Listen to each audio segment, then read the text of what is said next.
Jadi gini loh Melia, kamu udah menyadari bahwa kamu main di kelas itu salah, ya perbuatan yang salah. Semua manusia pernah melakukan kesalahan. Ibu juga pernah dulu melakukan kesalahan, ya. Dan bermain itu satu hal yang sangat menyenangkan, apalagi untuk usia kamu senang bermain pastinya, ya.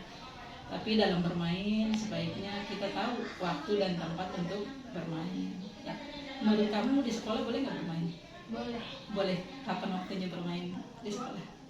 Saat waktu jam istirahat.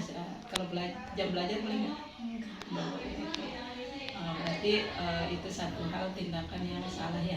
Iya. Kamu ingat nggak pada kesepakatan kelas yang pernah kita buat bersama? Di antaranya apa? Tidak boleh bermain di Tidak kelas. boleh bermain di kelas. Berarti kan kalau kayak gitu tindakan kamu melanggar nggak kesepakatan kelas? Kalau melanggar harus gimana nih? Diperbaiki. Harus diperbaiki. Cara memperbaikinya kayak gimana, Bel? Tidak bermain di kelas sama tidak tidur malam-malam. Oh, kamu bersedia merubahnya, ya? Mulai kapan kamu bisa merubahnya? Besok. Besok, ya? Oke, Ibu tunggu janji kamu, ya. Mudah-mudahan kedepannya tidak diulang lagi bermain di kelasnya, dan Ibu berharap kamu menjadi murid yang lebih baik lagi. Oke, amin? Oke. Permasalahan kamu sudah selesai, Ibu tidak menghukum kamu dalam kesalahan ini, malah Ibu mencoba membantu kamu menyelesaikan masalah. Kamu senang, Mbak? Senang. Oke, kalau gitu berarti masalahnya sudah selesai, kamu bisa kembali ke kelas lagi. Ya, oke. Kasih. Iya. Assalamualaikum warahmatullahi wabarakatuh. Perkenalkan, nama saya Amel dari kelas 7F dari SMPN 2 Paku Haji. Hari ini saya merasa senang karena saya membuat masalah tidak dihukum oleh guru saya. Malah guru saya membantu saya menyelesaikan masalah saya. Terima kasih Bu Istiqomah. Assalamualaikum warahmatullahi wabarakatuh.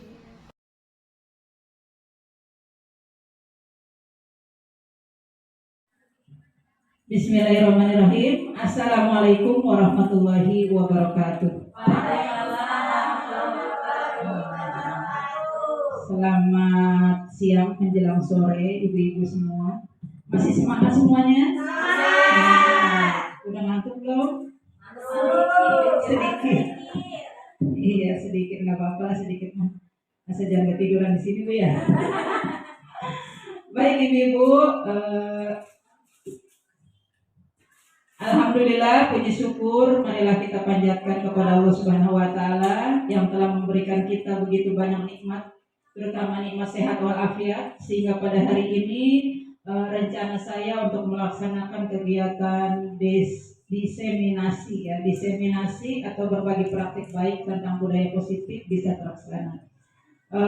Tak lupa pula saya ucapkan terima kasih terutama kepada Ibu Kepala Sekolah, Ibu Hajar Sudarni, yang telah memberikan kesempatan kepada saya untuk melakukan diseminasi kepada teman-teman guru semuanya. Dan yang kedua, terima kasih pula tak terhingga kepada ibu-ibu semua yang telah menyempatkan waktunya untuk hadir pada sore hari ini, ya. Mudah-mudahan pertemuan kali ini membawa keberkahan dan membawa dampak positif bagi kita semua. Amin ya rabbal alamin.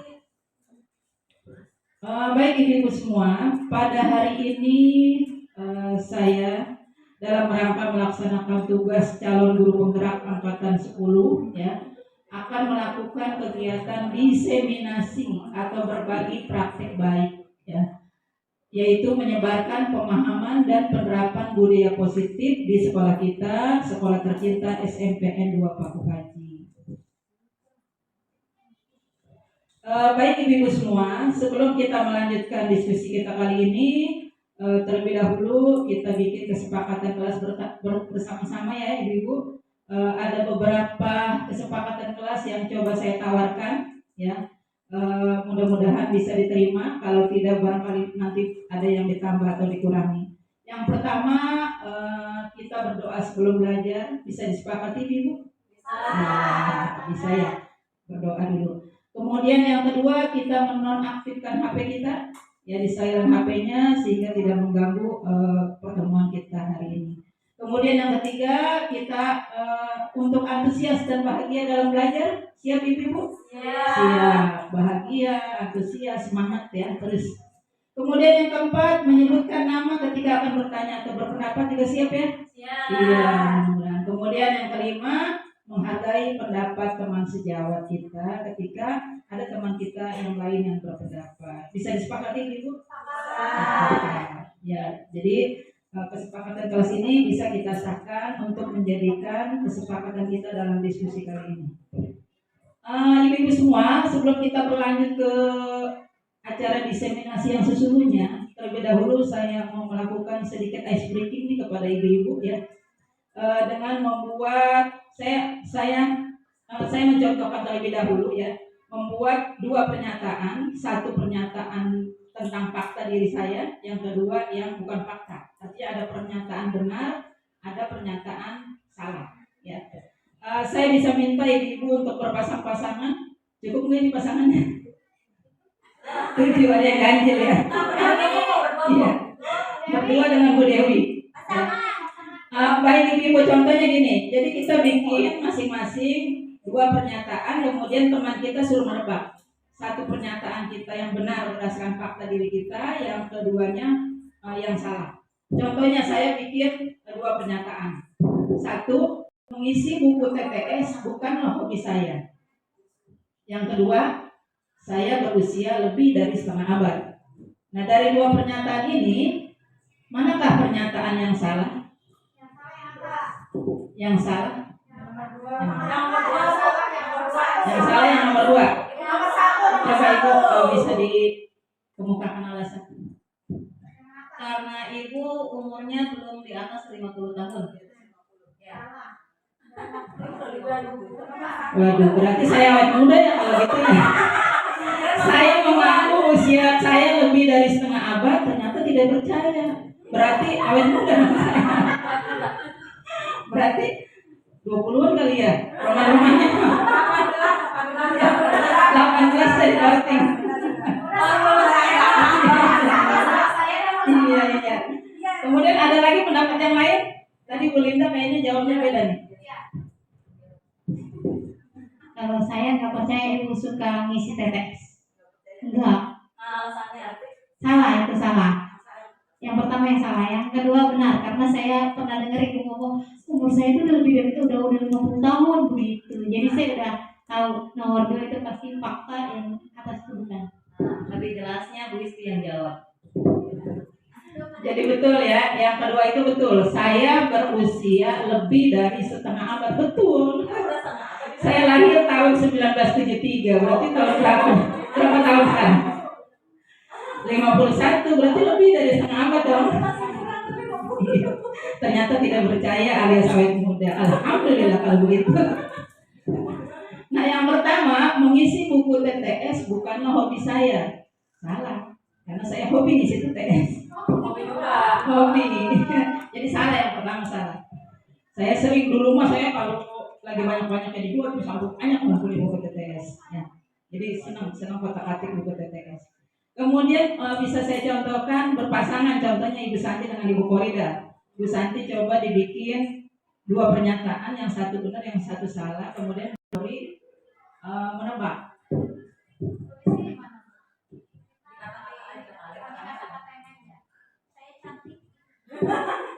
Salah.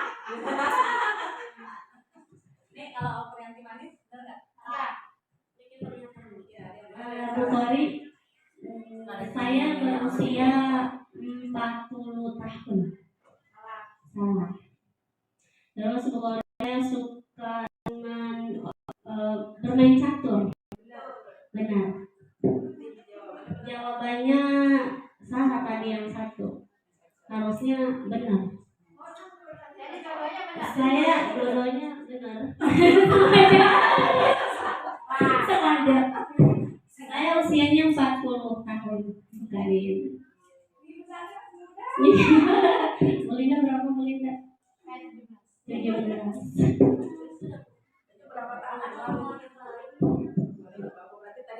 Benar semua. Benar semua.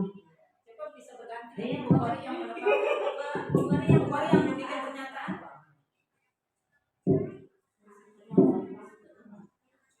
Apakah suami saya Bapak? Apakah ada sesuatu? Anak saya berapa? Saya lahir tanggal 5 April 86.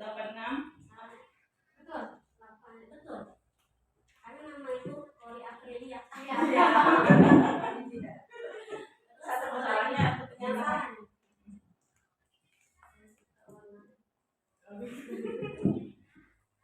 Apakah saya bukan guru?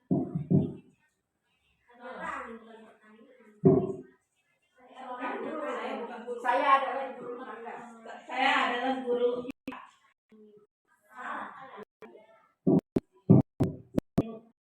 Terima kasih kepada guru kita bersama Bu ya. Iya. Ternyata pertanyaan yang lain bisa juga salah. Jadi kita kan gitu. Kita kayaknya ngomongin ternyata salah, tapi orang katakan nggak tahu itu salah. Bisa jadi gitu ya. Itu hidup namanya. Ibu semua, mari kita lanjut. Bisa dilanjut Ibu. Nih, tadi kita judulnya diseminasi, kemudian ada yang positif. Ya. Jadi ada dua istilah yang istilah kunci hari ini. Itu ada diseminasi, ada budaya positif. Ada yang tahu Ibu diseminasi itu apa? Bahasa baru ya, bahasa baru. Kalau saya kasih dalam kurung berbagi baik, itu bahasa barunya ya. Diseminasi bisa diartikannya.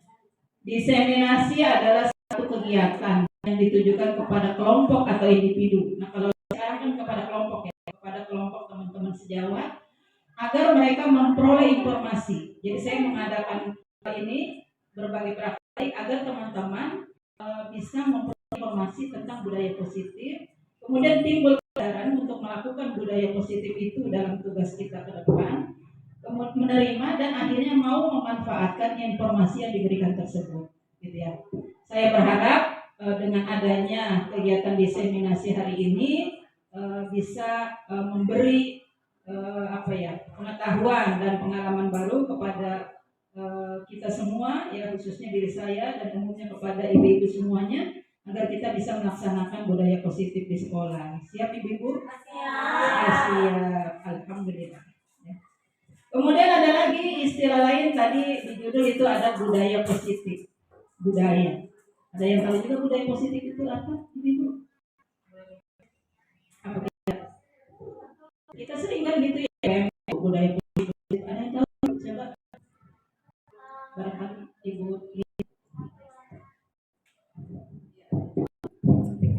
Saya Linda, guru matematika. Budaya positif itu adalah suatu hal positif yang akan dijadikan budaya. Contohnya, misalnya kita membuang sampah pada tempatnya, itu kan hal positif yang harus menjadikan budaya. Jadi budaya positif seperti menurut pandangan saya. Ya, baik Ibu ya. Berarti sebuah perilaku yang baik yang kita jadikan kebiasaan. Intinya seperti itu Bu ya. Kita lanjut. Ya. Nah, budaya positif katanya di sekolah itu bisa diartikan sebagai tradisi atau kebiasaan di sekolah yang tumbuh dan berkembang sesuai dengan spirit dan nilai-nilai positif yang diajarkan di sekolah. Seperti contohnya yang Ibu Linda katakan tadi, misalnya menjaga kebersihan, ya.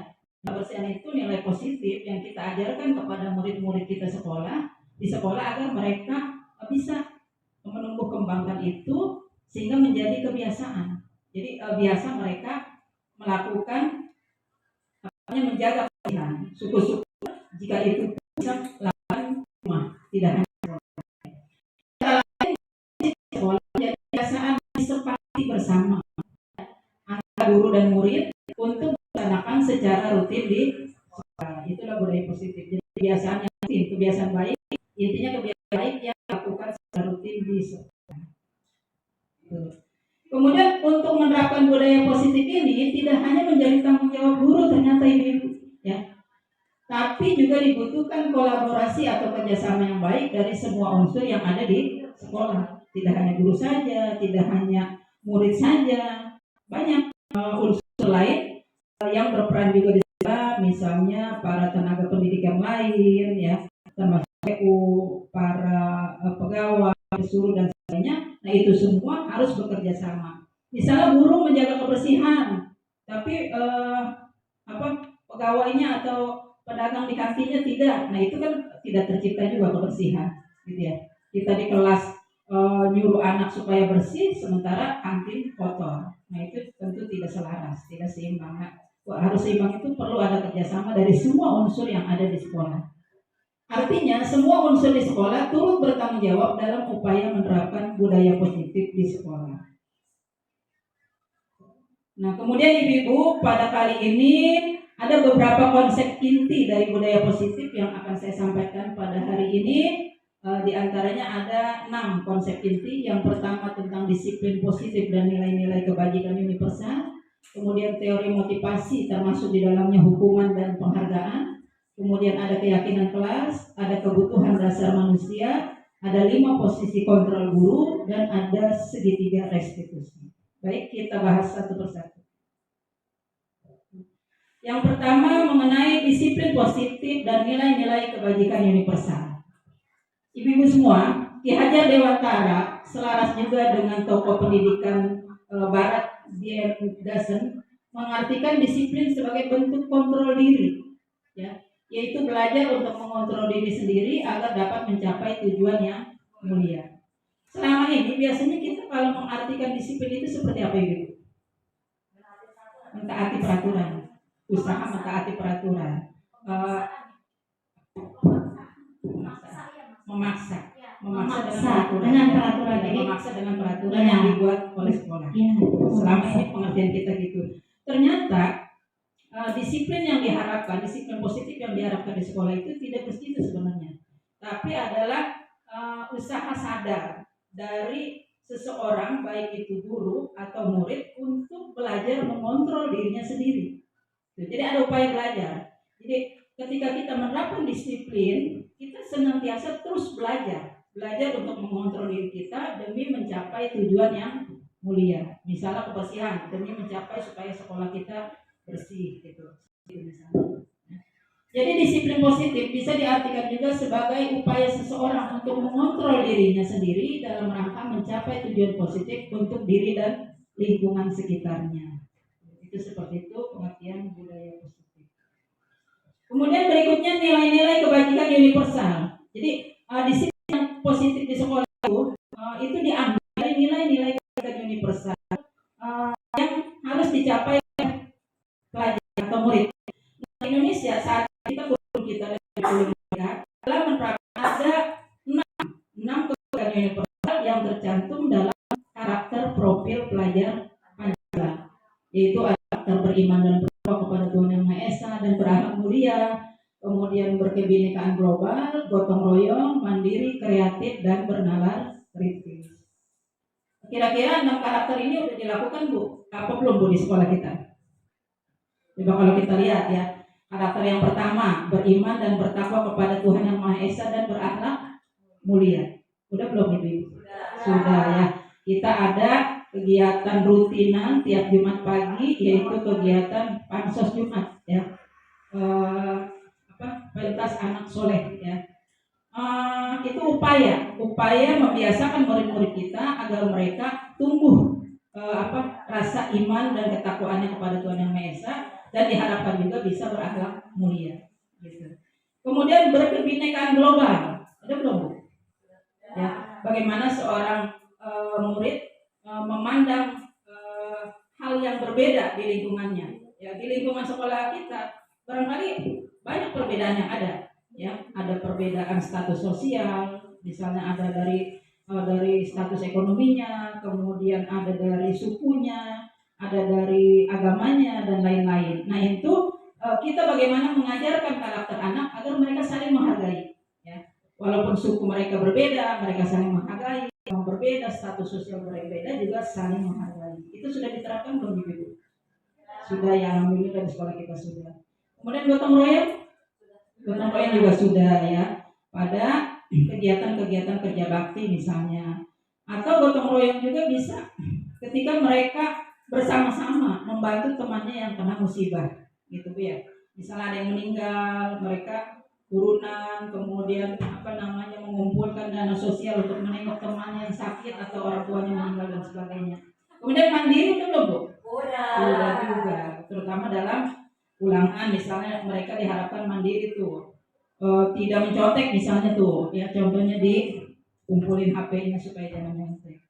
Ini yang akhir-akhir ini kita temukan sering sampai numpuk gitu. Entah ini anak bawa HP buat apa nih pada saat semester. Iya, iya. Kemudian kreatif, alhamdulillah kreatif juga udah ada. Ya kita lihat banyak tuh ya pemanfaatan benda-benda bekas untuk didaur ulang. Banyak hiasan yang ada di sekitar sekolah kita. Kemudian benda laris, ya alhamdulillah kita sudah upayakan bersama dengan penerapan pembelajaran yang menggali ya anak supaya berpikir kritis dengan metode diskusi misalnya. Ya. Nah itu tentang disiplin positif. Kemudian berikutnya yang kedua adalah teori motivasi. Ya, di dalamnya ada hukuman dan penghargaan. Nah teori motivasi menurut Dian Gessen dalam bukunya apa itu? Restructuring. Sering full disiplin menyatakan bahwa perilaku manusia dipengaruhi oleh 3 motivasi. Semua manusia, termasuk kita, guru, semua murid juga, semua perilakunya didasari pada 3 motivasi. Ya. Yang pertama adalah motivasi untuk menghindari ketidaknyamanan atau hukuman. Jangankan murid Bu ya, kita guru juga ada nggak masih perasaan begitu? Ada ya. Kenapa kita datang tepat waktu? Karena misalnya apa? Takut apa? Takut dihukum, takut ditegur pimpinan misalnya. Ini aja tuh motivasi kita. Kemudian yang adalah motivasi untuk mendapatkan imbalan atau penghargaan dari orang lain. Kalau kita pribadi dulu ada nggak begitu? Nggak ada. Nggak ada yang ngasih. PHP. Ya, nggak ada yang ngasih, berharap ke siapa Bu ya? Nah, yang paling merupakan motivasi internal yang harus kita jaga baik bagi diri kita atau murid-murid kita adalah motivasi yang ketiga. Untuk menjadi orang yang diinginkan, menghargai diri sendiri dengan nilai-nilai yang mereka percaya. Ya, baik itu kita terapkan ke murid atau ke diri kita sendiri, itu seperti itu sebaiknya. Jangan kita menjadi orang yang pertama. Itu yang pertama, dan kedua itu motivasinya hanya eksternal, hanya motivasi dari luar. Ya. Kenapa saya datang telat? Karena saya takut ditegur. Kalau nggak ditegur berarti telat. Gitu ya. Kenapa nggak pakai helm? Karena takut ditilang. Kalau nggak ditilang berarti nggak pakai helm. Kan seperti itu. Takut kepanasan. Iya, iya. Kenapa juga telat? Misalnya kenapa harus tiap hari masuk? Karena takut gaji saya dipotong dan sebagainya, misalnya. Ya. Kemudian untuk mendapatkan imbalan. Berarti kalau nggak ada imbalan kita nggak berbuat itu. Nah itu juga nggak bagus juga. Yang bagus adalah kita berbuat apapun kebaikan yang kita lakukan, motivasinya adalah harus internal. Ini juga yang akan kita ajarkan kepada murid-murid kita, ya. Menjadi orang yang diinginkan, menghargai dirinya sendiri dengan nilai-nilai yang mereka percaya. Kenapa mereka datang tepat waktu? Karena mereka meyakini bahwa dengan tepat waktu mereka akan memperoleh manfaat dari tepat waktunya itu. Gitu. Kenapa mereka harus menjaga kebersihan? Karena mereka meyakini manfaat dari menjaga kebersihan. Itu seperti itu. Ya. Kemudian berikutnya tentang hukuman dan penghargaan. Ya, hukuman dan penghargaan sebaiknya tidak dilakukan dalam pembelajaran. Selama ini ada nggak Bu kita yang masih suka memberikan hukuman? Ya, hukuman itu katanya bisa bentuknya fisik, bisa bentuk verbal. Ya. Bisa dengan fisik kita push up anak atau dan sebagainya, ya. Bisa juga verbal dengan memberikan komentar-komentar yang mungkin melukai hati mereka, gitu ya. Nah itu katanya sebaiknya tidak dilakukan. Begitu pula dengan penghargaan. Hukuman bersifat sepihak.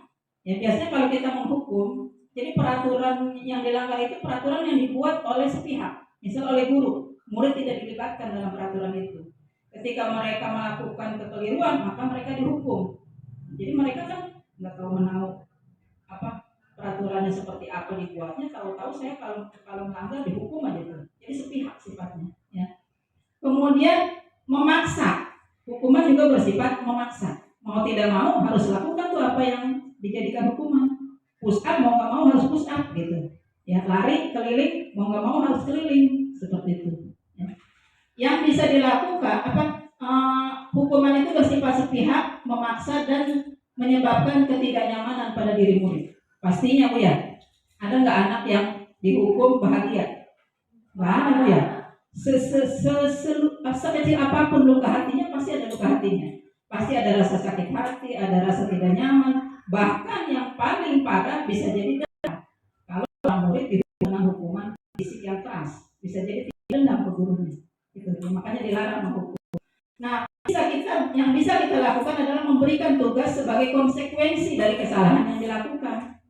Yang tadi tuh, ya misalnya kalau mereka merusak barang temannya, maka mereka mengganti barang temannya. Nah itu konsekuensi ya, akibat dari mereka melakukan kesalahan.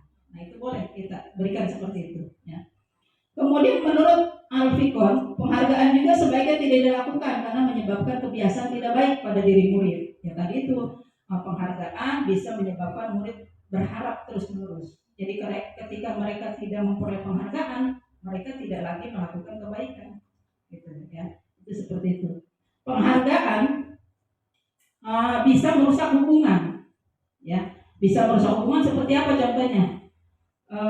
Bisa ketika seorang guru memberikan penghargaan atau pujian yang berlebihan kepada murid yang berhasil di depan murid lain yang tidak berhasil, nah itu bisa menyebabkan merusak hubungan. Artinya bisa timbul rasa iri dari temannya, gitu Bu ya, sehingga bisa merusak hubungan pertemanan mereka. Tuh. Dan penghargaan juga bisa bersifat menghukum bagi murid lain yang tidak mendapat penghargaan. Ya. Jadi yang dapat penghargaan dipuji-puji setinggi langit, yang tidak dipuji bahkan mungkin saja direndahkan. Ya. Jadi itu seperti itu sangat tidak baik dalam upaya kita mendidik murid. Yang bisa diberikan adalah apresiasi atas keberhasilan yang dicapai murid. Apresiasi bisa dengan kata-kata, gitu ya. Atau bisa juga dengan selembar kertas piagam. Itu juga bisa merupakan apresiasi. Gitu. Kemudian contoh tuh kalau hukuman contohnya seperti itu, fisik biasanya bisa fisik bisa verbal. Kemudian penghargaan contohnya dulu saya pernah lakukan seperti ini. Ya. Harapan saya sih bisa menumbuhkan motivasi belajar murid. Tapi ternyata penghargaan itu bisa menyebabkan murid berharap. Ya. Ketika mereka tidak dapat, mereka akan nagih. Itu seperti itu. Tuh, itu baik Bu ya. Itu mengenai hukuman sudah bisa dipahami ibu-ibu semua, hukuman dan penghargaan. Kemudian berikutnya kita beralih kepada konsep yang ketiga, yaitu tentang keyakinan kelas. Ibu pernah ada yang membuat keyakinan kelas di kelasnya masing-masing sebagai guru atau sebagai wali kelas. Jadi kita lihat bagaimana langkah-langkah dalam menyusun keyakinan kelas. Apa sih yang disebut keyakinan kelas? Keyakinan itu adalah pernyataan-pernyataan yang disepakati bersama oleh guru dan murid untuk menjadi pedoman dalam bersikap perilaku kelas.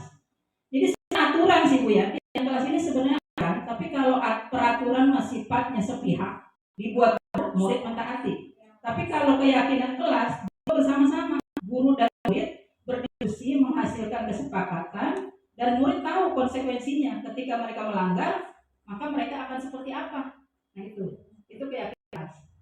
Kemudian keyakinan kelas berbentuk pernyataan universal, positif. Jadi jangan ada kata-kata negatif. Misalnya jangan buang sampah sembarangan. Kata jangan itu nggak boleh dalam keyakinan kelas. Atau tidak boleh buang sampah. Nggak boleh ada kata jangan atau tidak boleh. Ya. Iya, maka kita bikin aja yang positif. Misalnya menjaga kebersihan kelas seperti itu. Gitu ya. Jangan mengganggu teman misalnya, itu juga jangan. Yang ini adalah menghargai teman. Nah itu seperti itu. Jadi kata-kata yang dibuatnya adalah pernyataan-pernyataan positif. Yang mudah diingat murid, simple, tidak panjang gitu kalimatnya. Ya. Dipahami dan bisa diterapkan murid di lingkungan kelasnya. Iya, menghargai guru, datang tepat waktu dan sebagainya. Ya. Nah contohnya proses pembuatan keyakinan kelas. Yang pertama Bu, jadi ada 7 langkah nanti nih. Yang pertama kita menyampaikan konsep kita bahwa kita akan bikin keyakinan kelas bersama-sama, misalnya kelas 7F. Nah 7F, ayo anak-anak kita bikin keyakinan kelas. tujuannya seperti ini, bentuknya seperti ini, kita sampaikan seperti itu. Ya. Kemudian yang kedua, pembagian kertas. Ya, jadi nanti kita menyediakan bahan-bahannya berupa kertas karton, atau bisa juga kalau nggak ada kertas papan tulis aja, kemudian masing-masing nulis gitu bisa. Tapi yang paling efektif adalah itu, pakai kertas warna-warni, kan, kertas karton dan apa itu kertas namanya post-it ya, yang bisa ditempel. Itu kita bagikan kertas kepada para murid. Semua murid di kelas itu, misalnya murid jumlahnya 40, maka 40 itulah 40 murid itu akan menulis kesepakatan kelas yang mereka ajukan. Satu kalimat aja, yang mereka masing-masing mengajukan satu kalimat. Tuh. Kemudian yang ketiga, murid menulis keyakinan kelas di kertas yang dibagikan tadi. Ya. Kemudian berikutnya menempelkan hasil keyakinan kelas. Jadi kalau misalnya 40, ada 40 lah ditempel di situ. Semua nempel itu bisa di papan tulis atau kertas yang sudah disediakan. Sejumlah anak ya. Kemudian proses seleksi oleh guru. Nah 40-nya itu tidak diterima semuanya 40. Yang sama-sama kita satukan kalimatnya. Misalnya tidak boleh mengganggu teman, tidak boleh pinjam tanpa izin, tidak boleh mencubit, tidak boleh apa gitu ya. Nah itu kan artinya sebenarnya menghargai teman. Kita tulis saja menghargai teman. Gitu. Jadi beberapa kalimat yang mirip dan sejenis itu disatukan. Tuh, namanya diseleksi. Kemudian hasil keyakinan kelas yang diperoleh ditempel. Tuh, baru tadi hasil seleksi tadi yang kalau sama-sama disatuin jadi satu. Nah, yang paling efektif kemudian simple kita tempel. Dari 40 misalnya maka menghasilkan 8 kesepakatan kelas. Jadi yang mirip-mirip itu disatukan. Kemudian terakhir ada proses penandatanganan keyakinan kelas. Jadi kita bikin semacam surat berita acara penandatanganan kesepakatan kelas. Jadi ketika mereka nanti melanggar kesepakatan kelas, mereka tahu konsekuensinya apa, karena mereka dulu sudah menandatangani. Jadi mereka sudah setuju terhadap kesepakatan kelas yang dibuat. Itu seperti itu. Bisa dipahami Ibu? Nah, mudah-mudahan nanti kita bisa terapkan ya di kelas kita masing-masing. Nah, contohnya seperti ini, keyakinan kelas 8E itu misalnya udah ada 8. Nah, ini bahan dasarnya seperti ini gitu ya, hasil aslinya. Nah, nanti bisa kita rubah menjadi berbagai model. Bisa contohnya seperti ini dengan gambar-gambar yang menarik gitu ya. Atau mau dibikinnya di print warna-warni gitu ya, atau dibikin kalau kayak banner tuh, banner kecil gitu, bahan banner ya, kemudian ditempel di kelas bisa ya. Boleh balik kelas ya. Saya pernah nih ketika diskusi ini saya pernah bertanya, apakah keyakinan kelas itu harus dibuat oleh semua guru? Misalnya satu kelas mapelnya ada 10, apa semua mapel bikin gitu. Saya pernah bertanya waktu itu dalam sebuah diskusi, sebaiknya begitu katanya. Jadi masing-masing gitu ya. Kemudian saya bilang, apakah nanti murid itu tidak pusing menghafalin misalnya satu guru 10 keyakinan kelas, 10 guru berarti 100 keyakinan kelas. Saya bertanya seperti itu. Kemudian kata instruktur waktu itu yang menjawab, ada baiknya memang dibikin masing-masing. Tapi untuk lebih simpelnya lagi, keyakinan kelas ini paling efektif dibuatnya oleh wali kelas masing-masing dengan terlebih dahulu berkonsultasi kepada guru-guru mapelnya. Gitu. Jadi udah disediakan kalimat awalnya gitu. Yang guru-guru mapel lain juga di situ. Misal tepat waktu, ya semua pelajaran juga tepat waktu kan bisa masuk. Gitu. Nah nanti yang khusus kan misalnya matematik apa tuh khususnya baru bisa dimasukkan ke situ. Gitu. Ya, jadi yang lebih efektif sebetulnya oleh wali kelas. Ya. Tuh, itu tentang keyakinan kelas. Kemudian yang keempat, kita materi keempat, kebutuhan dasar manusia. Ya. Salah satu upaya yang dilakukan guru dalam membantu menyelesaikan masalah murid di sekolah adalah memahami kebutuhan dasar yang menjadi latar belakang perilaku murid. Kita ketika menghadapi masalah-masalah murid tuh ya, kadang kita akan langsung menjudge dia itu seperti apa gitu ya. Tapi kita nggak tahu latar belakang dia itu berbuat itu apa, kenapa. Nah itu kita perlu selidiki, ya perlu selidiki, perlu kita cari tahu. Nah menurut William Glasser, kebutuhan dasar manusia itu ada 5 macam. Ada kebutuhan bertahan hidup, kebutuhan kasih sayang atau rasa diterima, kebebasan, kesenangan, penguasaan. Tuh, ketika seorang murid bermasalah, kita lihat apa nih yang memotivasinya. Ya, misalnya dia ngantuk, apakah dia kurang makan? Itu misalnya belum sarapan, kurang tidur. Tuh, itu masuk ke mana tuh? Kebutuhan mana? Anak ngantuk di kelas, tidur karena belum sarapan.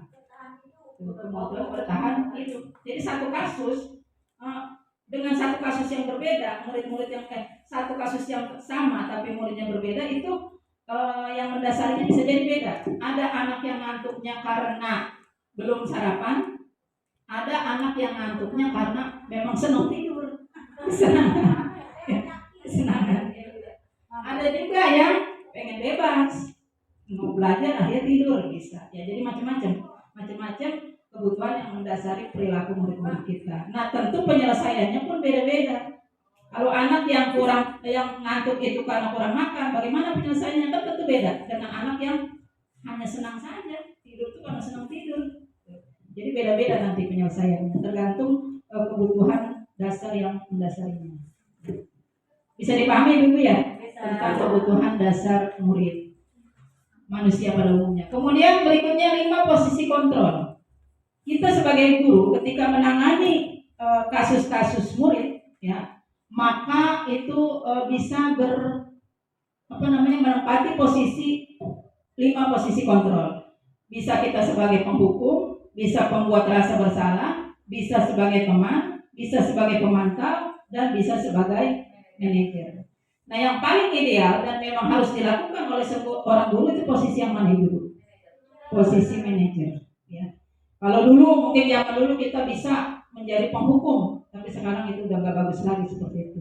Ya. Karena tadi hukuman bisa menimbulkan ketidaknyamanan pada diri murid dan bahkan bisa melukai, bahkan taraf paling parahnya bisa menimbulkan dendam pada diri murid kepada gurunya. Maka kita tidak dibolehkan untuk menghukum. Kemudian pembuat rasa bersalah. Jadi anak disiksa rasa bersalah. Biasanya katanya guru itu bahasanya keluhan. Kamu kok ibu kecewa sama kamu kok begitu. Jadi ibu nanti ntar ditegur kepala sekolah nih kalau kamu bandel misalnya gitu. Ya. Nah itu juga pembuat rasa bersalah juga nggak bagus juga. Kemudian teman, ya teman itu biasanya apa ya? Sok dekat, gitu ya. Sok dekat, sok akrab, tuh itu teman. Itu juga nggak bagus juga. Boleh kita merangkul murid sebagai layaknya teman, tapi tidak berlebihan. Nah, kalau berlebihan bisa jadi murid tidak lagi menghormati gurunya, karena nganggap teman aja gitu, serepel, nganggap teman serepel, ya akhirnya meremehkan guru. Itu pun nggak bagus. Ya. Kemudian pemantau itu kita selalu ngingetin murid tentang aturannya, tentang kesalahannya yang dilakukan. Itu juga nggak bagus. Yang terakhir yang paling bagus adalah posisi sebagai manajer. Nah posisi ini bisa kita terapkan ketika kita menjadi guru kepada kita, dan bisa kita terapkan ketika kita menjadi orang tua bagi anak-anak kita. Ya. Jadi posisi kontrol ini bisa diterapkan dalam posisi kita sebagai guru dan juga posisi kita sebagai orang tua bagi anak-anak kita. Karena kita sebagai orang tua juga menjadi pendidik bagi anak-anak kita. Ya. Biasa nggak Bu menyelesaikan masalah-masalah anak kita, anak pribadi kita di rumah? Ya, biasa kan ya Bu ya. Sebagai ibu rumah tangga kita biasa juga menyelesaikan masalah-masalah anak kita di rumah.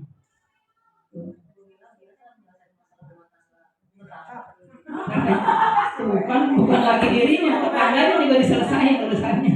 Ya. Nah sebagai seorang manajer katanya guru itu menyelesaikan masalah bersama dengan murid. Ya, jadi bersama-sama merangkul murid, mengarahkan murid untuk mempertanggungjawabkan kesalahannya dan mendukungnya untuk menemukan solusi atas masalah yang dihadapi. Jadi kita tidak menyalahkan, ya kita tidak menyalahkan murid, tapi membantu murid untuk menemukan solusi atas masalah yang dihadapinya. Itu yang dilakukan oleh guru yang punya posisi kontrol sebagai manajer. Kemudian berikutnya, posisi manajer mengarahkan guru pada penyelesaian masalah dengan langkah restitusi. Jadi dekat kaitannya, Bu. Kalau seorang guru yang posisi kontrolnya manajer, pastinya dia akan menerapkan penyelesaian masalahnya dengan langkah restitusi. Nanti di poin keenam ya, terakhir ada langkah restitusi. Yang dapat menjadikan murid sebagai manajer bagi dirinya sendiri sehingga tercipta rasa percaya diri, mandiri, dan bertanggung jawab. Jadi murid ini kita arahkan supaya mereka bisa memanage dirinya sendiri. Itu yang dilakukan oleh guru yang memiliki posisi kontrol sebagai manajer. Kemudian konsep yang terakhir, inti yang terakhir adalah segitiga restitusi. Ini adalah sebuah gambar, Bu. Gambar apa nih, Bu? Segitiga. Itu apa tuh isinya? Itu menstabilkan identitas. Nah, tiga gambar ini gambar segitiga ini menunjukkan tentang 3 langkah penyelesaian masalah murid dengan langkah segitiga restitusi. Ya, ada proses menstabilkan identitas, validasi tindakan yang salah, dan menanyakan keyakinan. Saya kemarin sudah menangani sebuah kasus, ya, kasusnya asli ketika saya mengajar di kelas 7F. Ketika saya sedang mengajar, kemudian ada murid yang bermain di kelas, gitu ya. Kemudian kasus ini saya jadikan sebuah video, tapi ternyata ketika bikin video orang murid yang aslinya itu malah sulit dihubungi. Akhirnya saya menggunakan peran lain dengan nama samaran yang lain, ya. Jadi bukan nama sebenarnya dia. Iya. Jadi kasusnya intinya bermain di kelas, kemudian saya memanggil dia pada saat jam istirahat. Nah, bisa kita lihat di sini. Nah, ini bisa tonton.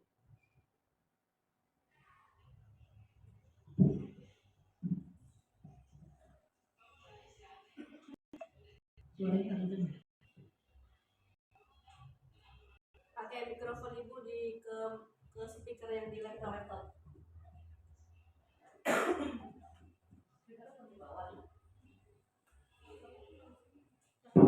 Kasih speaker yang di fokus.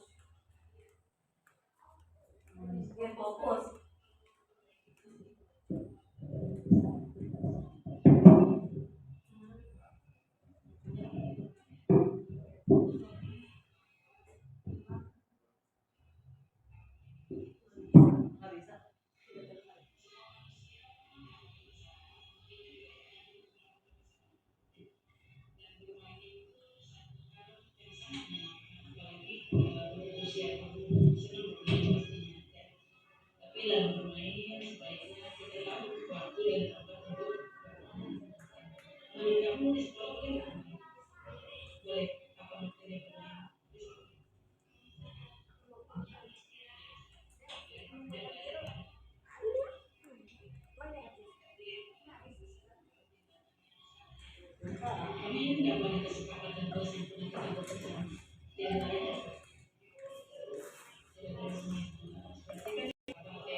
Baik Ibu, lihat ya videonya ya.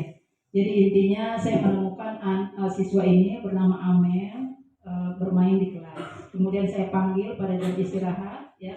Saya tidak menyalahkan dia,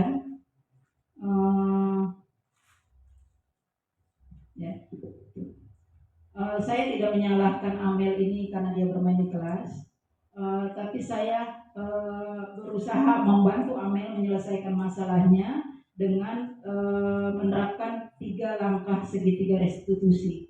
Yang pertama, menstabilkan identitas, ya. Saya kenapa dia berbuat seperti itu, saya tanyakan alasannya kenapa, kemudian saya tanya apakah perbuatannya itu salah benar, kemudian dia menyadari sendiri bahwa perbuatannya itu salah. Itu langkah pertama. Kemudian langkah kedua, validasi tindakan yang salah. Jadi saya memahami, berusaha bersifat empati, merasakan bahwa yang namanya kesalahan itu hal yang manusiawi. Setiap orang pernah berbuat salah, murid berbuat salah, bahkan guru pun pernah berbuat salah. Tapi kalau berbuat salah, baiknya ada upaya memperbaiki diri, seperti itu. Ya. Saya katakan juga bahwa bermain itu satu hal yang menyenangkan buat dia, ya. Apalagi anak-anak bermain itu menyenangkan. Tetapi saya arahkan juga ini dalam bermain itu harus lihat waktu dan tempat. Waktunya kapan, tempatnya kapan untuk bermain. Nah, boleh bermain tapi waktunya yang tepat, tempatnya juga yang tepat. Di sekolah boleh main, boleh. Tapi kapan? Misalnya jam istirahat, tidak pada saat jam pembelajaran. Kemudian pada tahapan yang terakhir saya mengingatkan Amel kepada keyakinan kelas yang telah dibuat. Di antara keyakinan kelas yang dibuat adalah tidak bermain di kelas. Istilahnya belajar dengan serius, tidak ada main di kelas. Nah, itu dia menyadari bahwa dia telah telah melanggar keyakinan itu dan bersedia menjalankan konsekuensinya, bahwa dia harus memperbaiki dirinya dan berjanji dan dirinya, katanya dia main karena bosan, ngantuk. Nah, bagaimana caranya? Maka dia memperbaiki pola tidurnya di rumah. Tidur jangan terlalu malam, jangan banyak main sehingga tidak kesiangan, tidak ngantuk pula di kelas. Itu seperti itu. Nih, ini ada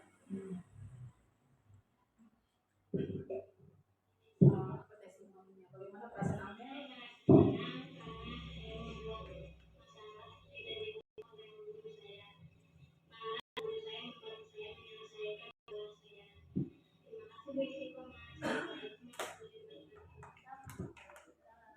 Jadi seperti itu ibu-ibu ya, testimoni dari murid bahwa murid yang masalahnya kita bantu selesaikan dengan langkah segitiga restitusi itu merasa nyaman, ya, merasa nyaman, merasa senang karena mereka tidak disalahkan dan juga tidak dihukum, ya.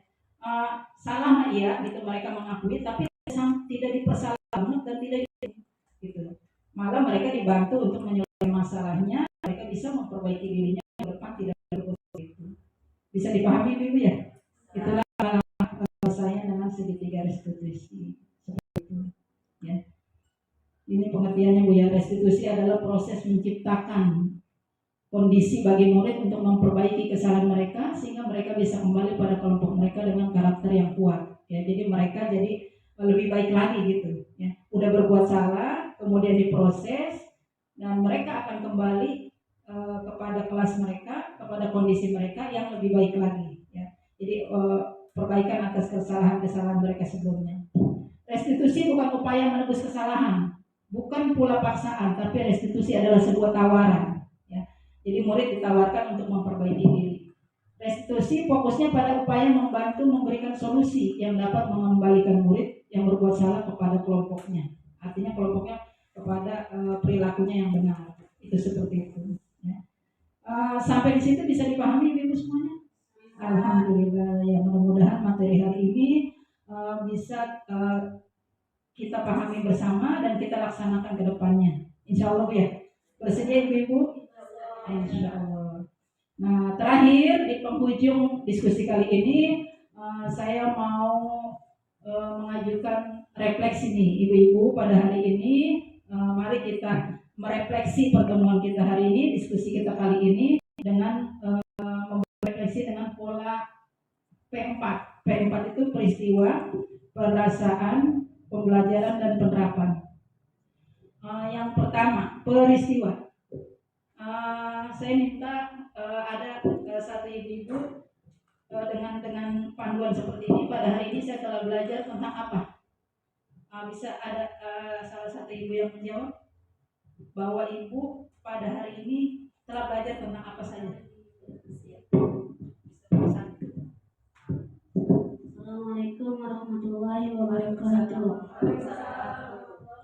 Nama saya Bu Santrisana, SPD Matematika.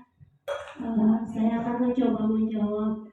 Pada hari ini saya telah mempelajari materi mengenai yang tadi saya dijelaskan oleh Bu Isti, yaitu mengenai restitusi, hukuman, dan juga satu lagi saya lupa. Ya, posisi kontrol. Mungkin itu yang bisa saya sampaikan. Mungkin dari ibu yang lainnya ada yang mau menambahkan? Silakan, terima kasih. Assalamualaikum warahmatullahi wabarakatuh. Terima kasih atas kesempatannya. Saya Ibu Karin. Pada hari ini saya dan teman-teman telah mempelajari beberapa konsep inti. Yang pertama tentang budaya positif dan nilai-nilai kebajikan universal. Yang kedua kita bahas tentang hukuman, konsekuensi, dan restitusi. Yang ketiga kita berbicara tentang keyakinan kelas. Yang keempat berbicara tentang kebutuhan dasar manusia. Yang kelima 5 posisi kontrol guru, dan yang keenam tentang segitiga restitusi. Nah, perasaan saya setelah mempelajari hal ini, saya merasa senang karena akhirnya kita tahu bahwa hukuman dan penghargaan itu bukan hal yang baik yang dilakukan di kelas sebagai guru. Jadi kita akan beralih ke konsep restitusi. Begitu, terima kasih. Iya. Baik, terima kasih untuk Bu Santi dan Ibu Karin ya. Jadi peristiwanya hari ini ibu-ibu telah belajar 6 konsep inti yang dibicarakan tadi ya, restitusi, posisi kontrol, keyakinan kelas dan sebagainya. Kemudian perasaannya alhamdulillah senang, yang mudah-mudahan dari awal rasa senang itu nanti kita mau menerapkan ke depannya. Amin ya. Kemudian berikutnya pembelajaran. Pembelajaran apa sih?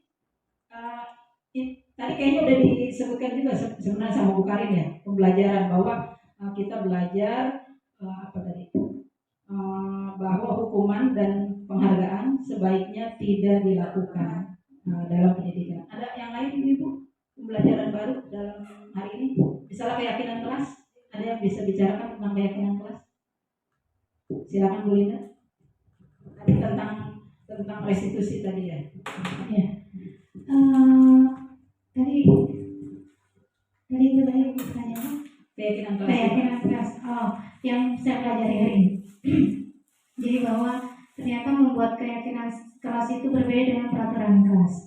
Biasanya peraturan kelas itu menurut saya bersifat memaksa. Kali ini kita membuat keyakinan kelas yang disepakati bersama. Jadi nanti yang saya pelajari berarti kita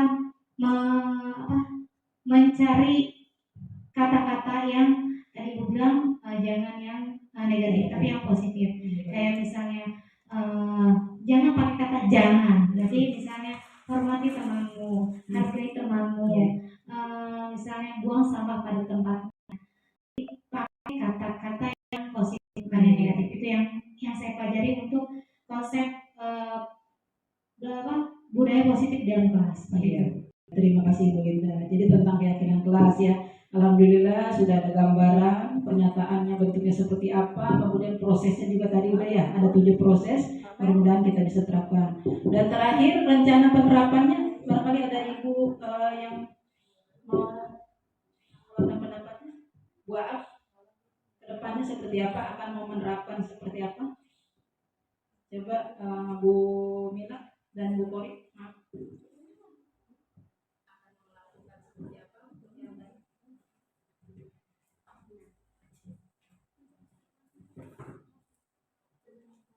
Penerapannya untuk budaya positif itu akan melakukan membuat keyakinan kelas dengan murid dengan langkah yang sesuai.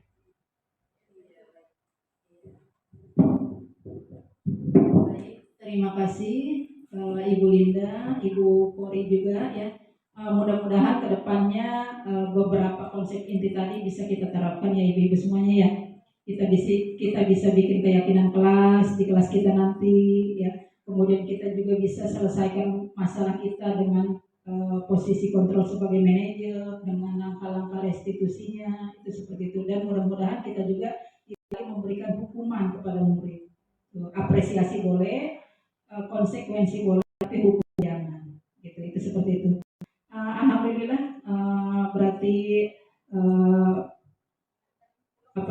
dengan refleksi tadi saya meyakini bahwa ibu-ibu semuanya telah cukup menguasai konsep inti budaya positif yang saya sampaikan hari ini. Yang mudah-mudahan kedepannya bisa kita terapkan bersama-sama demi kemajuan sekolah kita. Ya, baik ibu-ibu semua, ada pertanyaan terakhir? Ya, kalau ya silakan. Saya cuma mau bertanya, tadi ada langkah-langkah restitusi ketika siswa melakukan kesalahan ya Bu ya.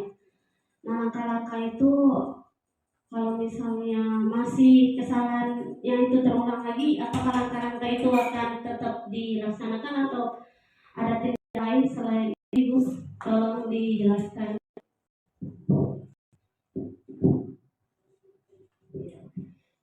Baik, pertanyaan dari Ibu Santi, bagaimana ketika murid melakukan kesalahan sudah kita terapkan langkah restitusinya, tapi murid tersebut kembali membuat kesalahan yang sama gitu ya. Nah pada langkah terakhir ini boleh kita memberikan konsekuensi. Tadi kan hukuman tidak boleh, tapi kalau konsekuensi boleh. Jadi karena dia melanggar kembali, maka ada konsekuensinya, ya. Ada semacam sanksinya gitu. Tapi konsekuensinya ini harus disepakati terlebih dahulu bersama. Jadi ketika kita menyelesaikan ini, kita bikin perjanjian juga dengan mereka. Nanti kalau kamu melanggar lagi seperti ini, kamu bersedia bagaimana? Gitu kita tanyakan seperti itu. Kalau misalnya, ya Bu, kalau saya nanti melanggar lagi, saya bersedia dipanggil orang tua saya misalnya. Maka kita panggil orang tuanya kalau dia melakukan seperti itu lagi. Iya. Kita mengharapkan kebaikan mereka ke depan, dan kita juga bikin perjanjian di terakhir, ketika nanti kamu berbuat seperti ini lagi, kamu mau diapain gitu, kamu mau konsekuensi seperti apa, kita tawarkan ke mereka. Kalau seperti ini lagi, nanti ibu panggil orang tua kamu bersedia nggak? Iya Bu, gitu kan. Nah ketika dia melakukan kesalahan yang sama, ya kita panggil orang tuanya. Kalau tadi kan belum panggil orang tua tuh, belum melibatkan, baru anak aja ya. Anak kita rangkul, kita bantu memberikan solusi. Tapi ketika mereka berbuat kesalahan lagi, orang tuanya harus tahu. Dan kita udah bicarakannya. Gitu. Ya. Baik, terima kasih Ibu Santi. Sampai di sini ada pertanyaan lagi? Ya. Kalau enggak, berarti sudah bisa dipahami. Mudah-mudahan Bu ya. Alhamdulillah. Maka dengan berakhirnya tadi pertanyaan dari Bu Santi, maka berakhir pula pertemuan kita hari ini ya. Alhamdulillah, puji syukur kita panjatkan kepada Allah atas pertemuan kita hari ini. Semoga banyak mendatangkan manfaat buat kita ya, dan bisa kita terapkan ke depannya sebagai guru yang profesional. Amin ya rabbal alamin. Terakhir, untuk menutup acara, mari kita bacakan Alhamdulillah bersama-sama. Alhamdulillah. Demikian Ibu, pertemuan diskusi kita kali ini semoga bermanfaat. Terima kasih atas perhatian, mohon maaf atas segala kekeliruan. Terakhir, wabillahi taufiq wal hidayah. Wassalamualaikum warahmatullahi wabarakatuh.